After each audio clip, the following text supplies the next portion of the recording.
Invictus Games. Many soldiers are injured as a result of taking part in combat. The injuries, both mental and physical, are sometimes very serious and mean that the person will have to adapt to a new way of life. In some cases, injured soldiers have to adapt to using wheelchairs or artificial limbs. The shock of taking part in violent conflict and being injured often causes damage to people's self-esteem, and many soldiers have said they couldn't find the motivation to take part in everyday activities. The Duke of Sussex, usually known as Prince Harry, started the Invictus Games after he saw a similar type of games in the USA. The word Invictus comes from Latin and means undefeated. The idea is that war veterans from around the world with serious injuries and illnesses regain their mobility, mental health, and motivation by taking part in an international sports competition.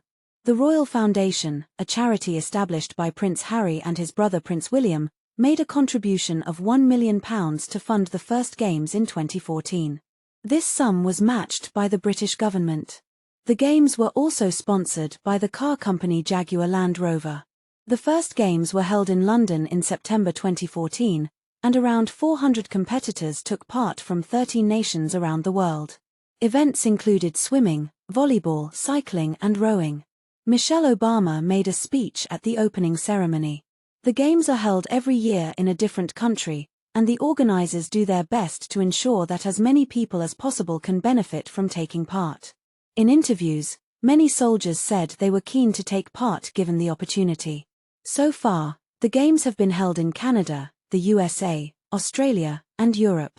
The Invictus Games have made a big difference to many people's lives through the power of sport. The Games promotes a wider understanding and respect for wounded and injured people. The mother of a young soldier said her son had benefited hugely from the support he had received.